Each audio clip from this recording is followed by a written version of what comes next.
Good morning. I hate moving. And I talked to a lot of y'all, and a lot of y'all hate moving too.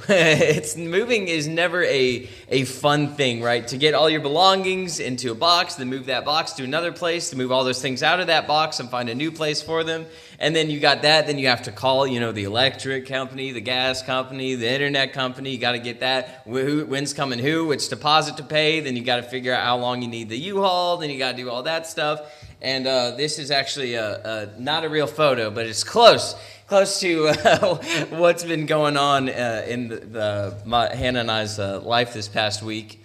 And a couple nights ago, I was kind of in the thralls of the stress of the move, kind of the stage before the worst part, right? When the next day you're getting the U-Haul and you're getting, last minute, getting everything packed up. And I was just, I wasn't in a great shape. I was just freaking out. I was just, overwhelmed, over anxious. And, my wife could see me because I start going into like no talk, stare off into distant zone and just kind of, pacing around like this, like a zombie, and my sweet wife could kind of tell I was in that stage. And so she sat me down and we just started talking. And then she said, moving's never fun, right? Like that's normal, that you're not, excited to move, that's normal, right? And I was like, yeah. And she said, I think someone in the Bible had to move. You remember that? And I was like, oh, yeah. She said, yeah, Abraham had to move. That couldn't have been easy. And that got me thinking. And then so this lesson comes courtesy of my wife this morning. She got me thinking about Abraham. So moving stinks. I think we can agree on that. And if you've never had to move, I envy you. That's awesome. Because I think universally people agree moving stinks. I actually did a little research, and moving is the third most stressful thing, at least according to Americans. They say moving is the third most stressful thing that can happen in your life, right? But first one is death, second one is divorce, and the third one is moving. So just that's the competitors, if that gives you any frame of reference. But why is it so stressful? Why is it so hard? Why is it so difficult? Well, I think it's just fundamentally your home is your home, right? That's where you live. That's where you eat. That's where you do all your things out of. And to shake that or to change that or to relocate that is a very unsettling feeling because you don't know exactly what it's like to live at the new place. There's a whole new world of opportunity and blessings, but there's also a whole new world of anxieties and unknown. And I think when you come across that unknown, when you go in towards it, there's a lot of trepidation that's going to be involved. You have to change everything, right? Your routine, where you go for your things, the stores. I grew up in Lexington my whole life. I know that city like the back of my hand. I know where I'm going. You take me anywhere, I can loosely know how to get back home. It's comfortable there. And, I don't know Mount Sterling as well. And so, there's that anxiety. But why on earth would anyone move? With all those things in mind, why on earth do people do it? Well, I realized that going back even to the very beginning, God has always designed his people to move. Look at Genesis 1:28. This is God speaking to Adam and Eve. It says, again, they're in the Garden of Eden. It says, and God blessed them, and God said to them, be fruitful and multiply, and stay there in the garden the rest of your life. Now look what happens. Be fruitful, multiply, and fill the earth, and subdue it. That means put the kibosh. That means create this order in the rest of the world. That God created this portion of the Garden of Eden perfectly, and then he created these image bearers to go and replicate that garden and fill the whole earth with what that garden was like, with God's presence. Go out and subdue the entire earth. Even Adam and Eve were supposed to move, and God did not want his creation to be stationary. To be still, to be comfortable and easy and stay exactly where you are. God wanted his people, as Greg said, to be moving, to move. All right, we didn't plan that, by the way. That worked out really well, I think. So even after the flood, because remember, man's wickedness grew great. God sent a flood to destroy all the wicked creation that had become rebellious to God's will and harmed one another and created that the only things they thought about and did were evil except for a special family, and that was Noah's family. So God rescued them through the flood. He got rid of the ugly. He kept what was beautiful, which was Noah and his faith. And look at chapter 9, verse 1. This is when they're back on dry ground. They're finally off the boat. It says, and God blessed Noah and his sons and said to them, be fruitful and multiply and what? Stay there for the rest of your life. No. He says, and fill the earth, just like he told Adam and Eve. It's the same directive. God's pretty consistent. That's something I'm realizing. God is pretty consistent in his will. In chapter 11 and verse 1, so that was the command, and then we read about the Tower of Babel, which, do you know what they did there? They all gathered together with one language and stayed in one place and tried to make themselves comfortable and to make a name for themselves, which is exactly in contradiction to what God had commanded them to do. He said, go forth, be fruitful, multiply, fill the earth, make the whole earth a beautiful place. And humans wanted to locate in one spot and stay exactly where they were. And God, remember, God confused the language. And here's just a quote from there, 11 verse 4. They said, and let us make a name for ourselves, lest we be dispersed over the face of the whole earth. They didn't want to move, right? They didn't want to. They wanted to stay exactly where they were. God said to his creation, be fruitful and multiply and fill the earth, but humans don't like moving. Turns out it's not a new story. Humans have never liked moving from the beginning. So within the same chapter of this human rebellion to God's will, we learn of a unique family, or at least a family that God has a unique purpose for. So within the same chapter, if it's in the same chapter, that means usually that narratively and like according to the story, it's building on the same ideas or contrasting the ideas. So here's the difference. So you have Tower of Babel and those generations, and then you have this family of Terah. So Terah took Abram, his son, and Lot, the son of Haran, his grandson, and Sarai, his daughter-in-law, his son, Abram's wife, and they went forth together from Ur of the Chaldeans. So the Chaldeans is associated with the Babylonians. So that's going back to Babel. So they're in that area of this culture that's in rebellion to God. So leave Ur of the Chaldeans to go into the land of Canaan. And we're pretty familiar with Canaan, right? That's the people of Israel. When they leave Egypt, they go to Canaan. But this is way before all of that. So the land of Canaan. But when they came to Haran, they settled there. So they eventually set out for Canaan, but they stopped at Haran, and then they just settled there. So they didn't make it to their original destination. Instead, they stayed in Haran and got comfortable. The days of Terah were 205 years, and Terah died in Haran. That's important. So remember, where did Terah die? In Haran. So where's Abram's family at this point? Haran. They're at Haran. Genesis 12:1, the very next chapter, it says, now the Lord said to Abram, go from your country and your kindred and your father's house to the land that I will show you. And I will make of you a great nation, and I will bless you and make your name great, so that you will be a blessing. Does this sound pretty familiar to the command to Noah's family, to the command to Adam and Eve? It's the same command. I'm going to make you a great nation, fruitful, multiply, so that you can bless the creation, so that your descendants and you can bless the earth. He gives them the same blessing and the same mission that he gave to Adam and Eve, to be a blessing to the earth. But why did God tell Abram to leave his father's house if his dad was already dead? Did you catch that? Because by the end of chapter 11, it says Terah died in Haran, and then the next chapter, God tells him to go. So why does he say leave your father's house? Well, this is why I'm thankful for divine commentary. If you go to the New Testament in Acts 2, this is Stephen the martyr. He gives us insight into this account. So it says, and Stephen said, brothers and fathers, hear me.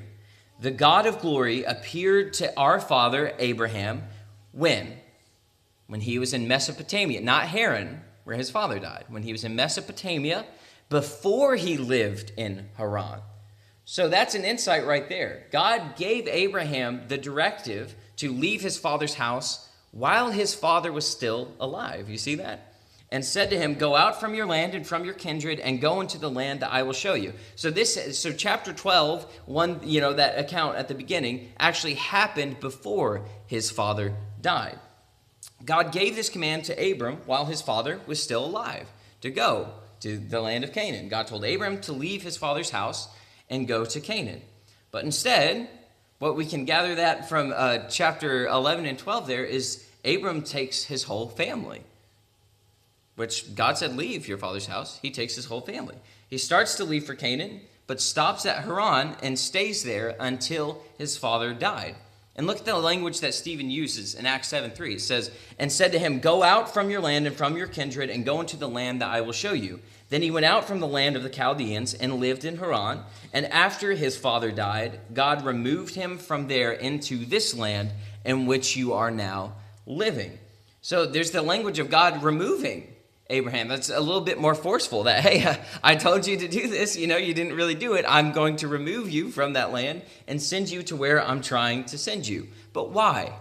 God says, so that I can bless you, because I have plans for you. Don't stay stationary. Don't take your family. Like I said, I'm removing you from that because I have a purpose for you. I have a mission for you. But why would Abram not want to travel? Why didn't he want to go to the promised land? Why did he want to move there? Well, Genesis 12:4, this is just a possible idea. It says, so Abram went as the Lord had told him, and Lot went with him. Abram was 75 years old when he departed from Haran. So it took him a little bit to leave Haran. It says, and Abram took Sarai his wife, and Lot his brother's son, and all their possessions that they had gathered, and the people that they had acquired where? In Haran. You see, that's mentioned not on accident. That's so we're thinking of something that while he was in Haran, was he successful? Yeah, it was comfortable. He had comfortable living. He had a lot of wealth. So no wonder why he didn't want to leave, because there he is, with his father, his family, his friends. He's got a lot of wealth. He's staying here. God has this promise for him, but right now he's comfortable. He doesn't want anything. He has everything he wants. He has everything he needs. And it seems like he got distracted from the message that he got back when he was in Ur, that God gave him to leave. And what does Abram get for leaving his comfort zone of Haran? Because we know that was by faith. He did obey. I'm not saying he didn't obey. It took him a little bit, but he obeyed. What did he get? A dead dad, a pilgrimage, no land, and no offspring. He left Haran with great possessions, all his family, everything he could ever want, leaves for God's promises, and so far those promises don't look too splendid, do they? Look at Acts 7:5. It says, yet he gave him no inheritance in it, not even a foot's length. He didn't even get a sliver of this, but promised to give it to him as a possession and to his offspring after him, but though he had no child. So God's saying, I will give this land. It's not for you. You don't even get a foot's length yet, but I'll give it to your descendants. Well, that's great and all, but I don't have any descendants. So who's this promise for? And God spoke to this effect, that his offspring would be sojourners in a land belonging to others, who would enslave them and afflict them 400 years. That's mentioned along with the promises later on in Genesis. God gives him this vision, or it causes this great darkness, and it's terrifying imagery. God tells him, your descendants are going to be enslaved and afflicted for 400 years. And it's like, what kind of promise is this? Right? This just seems like bad news on top of bad news, on top of challenge, on top of challenge. Look at verse 6 of Genesis 12. It says, Abram passed through the land to the place at Shechem, to the oak of Moreh. At that time, the Canaanites were in the land. Then the Lord appeared to Abram and said, to your offspring I will give this land. So he built there an altar to the Lord who had appeared to him. So this doesn't seem to waver Abram's faith, because look at what he did. He built an altar. So I want you to have these two images. His forefathers, who he was descended from, they built towers in human rebellion to God. Abram, on his pilgrimage, moving, they were stationary, building towers. Abram was moving according to God's promises, and he built altars to give praise to God, to give sacrifices to God. There's two very contrasting ideas there. What good, though, again, I'll ask, is a promised land filled with enemies? Because it says that the Canaanites were in this land. So it's a promised land that's filled with enemies to a promised offspring that didn't exist. That's the problem that's the promise that Abram is holding on to right now. I want you to think about that for a second. No wonder why he didn't want to move right at the moment. Right? This isn't comfortable. This isn't easy. This is a challenge. This is a challenge, but one that Abram is following through. That one that Abram is trusting God and is obeying and is moving. He's moving, right? That's the point. He is moving. Hebrews 11:8, it says, by faith Abram obeyed when he was called out to go to a place that he was to receive as an inheritance, and he went out not knowing where he was going. That takes faith. Because, again, he had a promised land filled with enemies to descendants that didn't exist and didn't know exactly where he was going. He was only operating based on the promises of God. Think about that. It was a full reliance on the Father for where he was going. By faith, he went to live in a land of promise as in a foreign land. So even the land of promise was a foreign land to him. It wasn't comfortable. It wasn't easy. Living in tents with Isaac and Jacob, heirs with him of the same promise. They're living in tents. They don't have this stationary home. They're nomadic. They're wandering. Verse 10, it says, "For he was looking forward to the city that has foundations, whose designer and builder is God." You see, there was something much more at play to Abram than the land of Canaan, right? There's something deeper going on. And Jesus references that in chapter 8 as we're studying in our Bible class. He says, "Abraham saw my day and was glad and looked forward to that day." Abram was looking for something deeper, not just the land of Canaan, but to the city that God himself is the builder and designer of. It took some bad things to happen for Abram to get moving. Think about that. It didn't happen until when? Till his father died. God said, "Leave your father's house." He stayed there in Haran with his father, and then his father died, and that caused him to get moving. But he exhibited a lot of faith to move. No matter what stage you are in life, at any point when you decide to move according to God's promises, that's an act of faith, and that's something to be commended. Not for physical comfort or ease, but eagerly following God's promises. So once Abram obeyed, things went really, really well for him after this point, right? Once he finally obeyed God, just everything was amazing. No, no, not at all. Look at Genesis 12:10. It says, "Now there was a famine in the land. You made me leave my house where I had a lot of possessions. I had a whole family. And now I'm in this land that you've drawn me out of, and I'm here, and now there's a famine. Now I don't have any food." So Abram went down to Egypt to sojourn there, for the famine was severe in the land. He has to stop and get food. When he was about to enter Egypt, he said to Sarai, his wife, "I know that you are a woman beautiful in appearance, and when the Egyptians see you, they will say, 'This is his wife.' Then they will kill me, but they will let you live." Man, she was so beautiful, he'd worried people would kill him for her, right? It's got to be a whole another level or something. But look at verse 15. It says, "And when the princes of Pharaoh saw her, they praised her to Pharaoh, and the woman was taken into Pharaoh's house." Now, why did this happen? Was it because Sarai was beautiful? I mean, kind of, but Abram made maybe not so good of a decision to lie about their relationship, right? And that kind of caused this world of hurt for him. It says, "And for her sake, he dealt well with Abram." At first, right, he doesn't kill him because he lied about it. So at first, he has the appearance of safety. It says, "And he had sheep, oxen, male donkeys, male servants, female donkeys, and camels. But the Lord afflicted Pharaoh." We're going to see that in the future, by the way, if we ever get to the Exodus. "But the Lord afflicted Pharaoh and his house with great plagues because of Sarai, Abram's wife.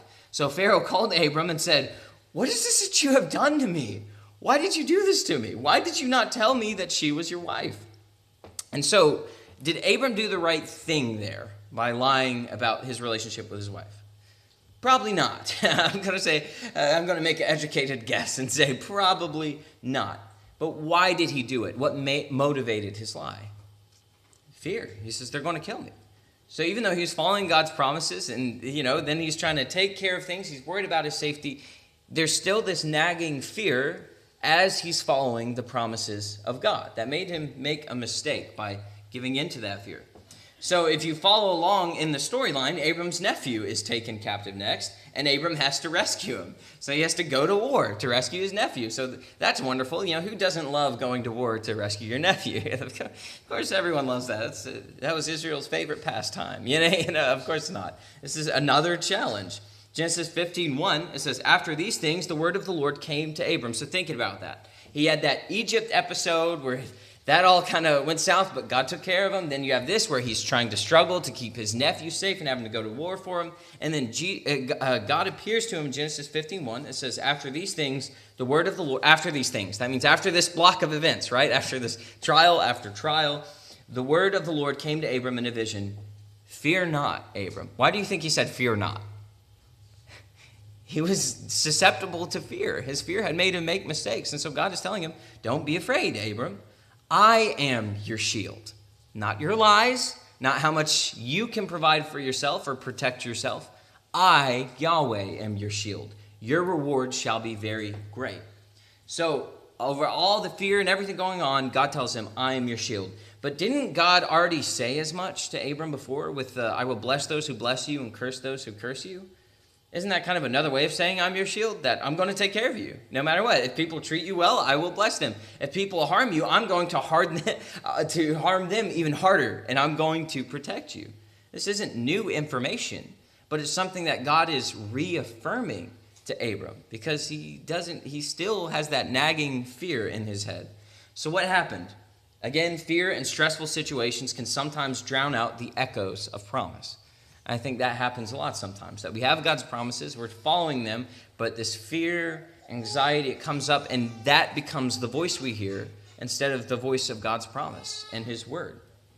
And we need to be reminded of that, just like Abram did. It says, but God took care of him despite Abram's fear and despite his own human handcrafted solutions. God reminded Abram of who he is and what he will do for him. God reaffirms his identity and says what he will do. And I think that's an important thing too. When we have that fear and anxiety, remember who you are and what God has called you to be. But remember who God is, right? Remember what he said he's going to do for us. So with this personal assurance from God, and not a new identity yet, but Abram no longer made any mistakes after God appeared to him and said this, right? No. What happens next? Sarai and Hagar, they still don't have a baby yet. God's promised him a baby, and so they have this handcrafted, again, human solution. Hey, just use my servant girl, and then we'll have a kid through her, and then, that will kind of count as our own kid, and then that will be the child of promise, because I ain't getting any younger over here, It's getting less and less likely. And how did that go? It went terrible, and it ended up really bad for the Israelites in the future, because of the future, they're at odds, their future descendants, and they go to war with one another. So, nothing good came out of that decision. God protected innocent parties. He protected Hagar, which we will need to talk about that another time, but God protected them. But at the same time, God's saying, that's not the child of promise. I have a bigger plan than any plan that you can concoct, that you can make happen on your own. That's not going to work. That's going to fail. So what does God do? Genesis 17:1, it says, when Abram was 99 years old, the Lord appeared to Abram and said to him, I am God Almighty. Walk before me and be blameless, that I may make a covenant between me and you and may multiply you greatly. You see, there's a pattern with Abram's story. That's kind of the God calling Abram kind of obeying but struggling along the way, God reaffirming, then Abram obeying and struggling along the way, then God reaffirming, and then Abram obeying and struggling. God again reaffirms that I may make a covenant with you. He doesn't want him to be blameless or just obey these tyrannical rules. Why does God want him to obey? Because he has a beautiful plan of life that we are still benefiting from today. Through Jesus, the gospel was preached to Abram. There was so much more than just Abram going on, and God is handpicking this man to bring about those promises.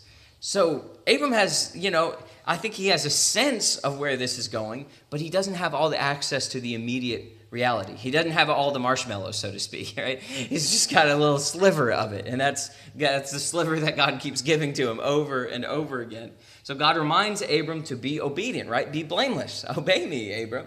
But why? So God could bless him. So by this point, Abram finally understood and perfectly trusted God to take care of him, right? If you caught on by now, no, that's not how it goes. Look at this, Genesis 21, this is almost comical. It says, from there, Abraham journeyed toward the territory of the Negeb and lived between Kadesh and Shur, and he sojourned in Gerar. And Abraham said of Sarah, his wife, she is my sister. Oh, come on.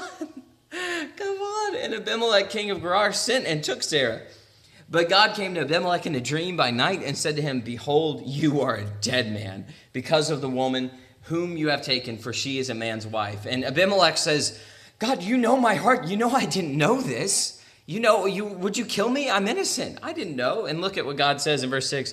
Then God said to him in the dream, yes, I know that you have done this in the integrity of your heart. I understand you didn't have all the information. And it was I who kept you from sinning against me. So again, we see the mercy of God for someone who, this uninvolved party that's kind of a victim of Abram's decisions. But we start to see a picture. Well, look at verse 7 and then I'll say that. Now then return the man's wife, for he is a prophet, so that he will pray for you and you shall live. But if you do not return her, know that you shall surely die, you and all who are yours.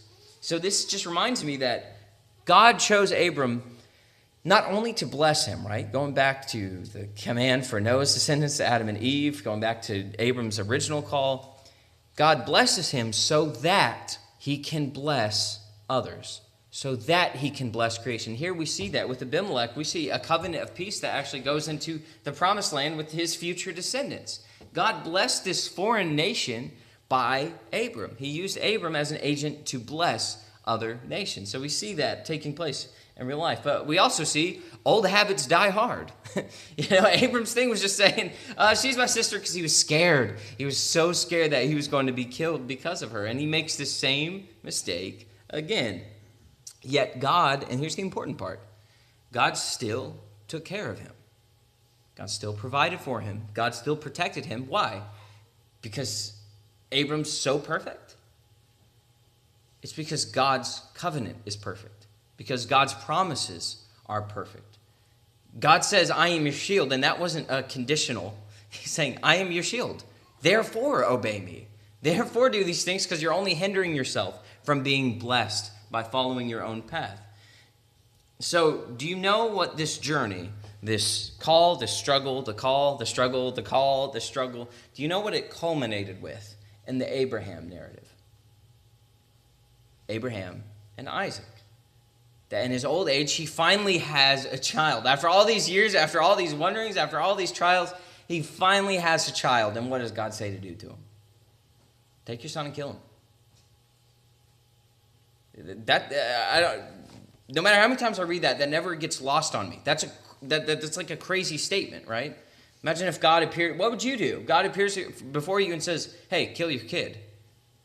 What? That's not a normal thing to say. That's not even like a normal thing for God to ask for, because God says, offering your own children, that thing hasn't even come into my mind, right? So this seems contrary to even the nature of God. And does Abraham struggle with this? Does he go back and forth? Does he delay like he did in Haran? Scripture records he got up early in the morning. We're starting to see a different Abraham. And what does he do? He had traveled and struggled for years chasing God's promise, and now God asks him to kill what he fought for all these years. And he obeyed, despite all of the logical reasons to not obey, right? Because not obeying seems like a pretty sound and logical thing to do, doesn't it? To not kill your kid sounds pretty logical, right? But he got up early, and despite, in the face of logic, in the face of physical sense, his faith was so great that Hebrews records he knew God was going to do something. God, whether it was resurrection, he had never seen someone dead come back to life, had he? That wasn't even like a concept at this time. Yet his imagination about God is that God is so powerful that he can do something. I don't know what it is. Maybe it's this, maybe it's that. But I know God's going to work it out. But how was he able to have that assurance? How was he able to do that? Because I don't think any of us could do this. It was from years of struggles and failures, and God protecting him despite his own mistakes. Despite his own errors, God had protected him and had led him this far. What about us? That's the question. Maybe you're not moving physically. Good. I'm very happy. But what about spiritually? Are we moving like Greg talked about? Because God has always had a plan for his people to be wanderers. Because this, in the sense of this earth, the material aspects of earth, right? Like your occupation, brushing your teeth, McDonald's or Burger King kind of stuff. That's not the focus. What are we moving for spiritually? Or are we staying static? In our spiritual life, have we become content with the knowledge that we have, where we are spiritually, our work? Are we just I'm just kind of trying to cruise along till, God calls me home and then it's all going to be good? That's not God's plan. God has a call to action, to a call to adventure, that no, you shouldn't be comfortable. You're not supposed to be comfortable. You're supposed to be busy. You're supposed to be moving God's kingdom. You're supposed to be blessing the earth with the kingdom of Christ. Hebrews 11:13 says, these all died in faith, not having received the things promised, but having seen them and greeted them from afar, and having acknowledged that they were strangers and exiles on the earth. That's the point, that this earth is not our home. Wherever you are right now, it's not home. we're moving. We're going to move. There's a heavenly kingdom, this new heaven and new earth that God is creating. And this fallen world, all these things are passing away. For people who speak thus, make it clear that they are seeking a homeland. They're not able to get comfortable and stay where they are because they're eagerly awaiting this new home, this new place. If they had been thinking of that land, verse 15, from which they had gone out, they're constantly thinking about where they're leaving, they would have had opportunity to return. If your mind is focused on earthly things, then guess what you're going to do? You're going to fall back on doing material and sinful things because your mind isn't where it's supposed to be. It's not looking ahead. But as it is, they desire a better country. It's not the United States. It's not Russia. It's not Ukraine. It's not China. There's a better country. This country isn't my country. My country is the heavenly country that God has designed. That is a heavenly one. Therefore, God is not ashamed to be called their God, for he has prepared for them a city. That part gets me. God is not ashamed to be called their God. Because Abram made some mistakes, some pretty embarrassing mistakes, didn't he? God was never ashamed to be called his God, even through that. In fact, God still speaks about Abraham to Abimelech, who Abram had lied to. He's a prophet. That's my servant. You harm him, I'm going to harm you 10 times worse. That's my child. Even all of his, mistakes and errors and silly things. We do silly things. We make silly, stupid decisions sometimes. And God's going to work it out if we're following the promise. We are all called to get moving. For those who have already decided to follow the promise, we have a lot of learning and growing to do. And I was speaking to, Sid Latham called me the other day, and we were just talking, and he seemed kind of tired, and I was like, what's going on? He said, dude, I feel like I don't understand the Bible at all. Which, if you know Sid Latham, all right, if I have a Bible question, he's one of the top 4 people I go to. He is borderline genius on the scripture. And him saying that comforted me a lot because I feel the same way. I'm like, oh, you too? That's what I said. I was like, oh, that's great. I'm glad that feeling doesn't go away because that means you're studying it right. If you realize how little you understand about the Bible and you're studying it, that means, all right, you're on the right track. And he was telling me that he was studying with this newer convert, and he's just hungry, man. He's just reading the scripture, rereading the scripture. He's read Leviticus 5 times. He said he's read Leviticus 5 times in the past couple months, he said, which is more than most Christians have read Leviticus in their entire life. And he said, and when I asked him why I did that, Sid told me that this newer convert, he said, there's so much to learn to not learn. There's too much to learn to not learn. And I said, I'm stealing that for my sermon Sunday. And he said, me too. So Easton's probably getting the same quote. But think about it. There's too much to learn to not learn. That if you're trying, you won't be able to help but learn if you're reading the scripture. If you're hungry for it, God's got plenty for you. He has a lot of promises. He has a lot of words. He has a lot of wisdom. He has a lot of stories to tell you, to get you to participate in. Why? Well, I think of the John principle, so that you may believe, so that you may come to eternal life. But for those of you who are not Christians, God is inviting you to be blessed by him and to be a blessing for him. You see, the beautiful part about Abraham, and the Israelites said, that we are children of Abraham, and they were, but what Jesus in the New Testament teaches us is that all who are of faith, who have come to know the Son of God, who believe in the Son of God, that his word abides in them, that you are children of Abraham. Thus, you're a recipient of the promise, of life, of dominion, of being a blessing. That's an invitation. Guess what? You don't have to be a Jew to be a child of Abraham. Praise God. That was the plan all along that he promised to Abraham, that through his descendants, all the nations of the earth will be blessed. We get to be participants in that promise. So please accept that. And yes, that's a call, right? That's a call to move. That's a call to make decisions. That's a call for discipleship, for baptism, for following him, for studying his words. And I can tell you that the promised land isn't always going to look too promising.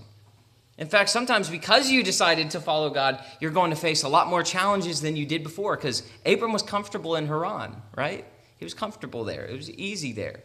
God has a higher purpose, and he has a higher blessing than one that you could create for yourself. And fundamentally, that's what I believe, that anything that this earth can offer me pales in comparison to the eternity of blessing and things I can't even imagine that God will bless me with. It's not because of me. It's not because of Abraham. It's because of the grace of God and his servant Jesus Christ, who died for you, who sacrificed himself, left his home. Jesus moved. You realize that? Jesus left his home in heaven to come to this fallen world of sin and ugliness and murder and anger and vitriol to overcome. He didn't respond to that ugliness with ugliness. He overcame it by turning the other cheek, by blessing those who cursed him. And he wants you to participate in that because he has big plans for you. So if you would like to learn about that plan, if you would like to become a Christian, please come forward as we stand and sing. There's a royal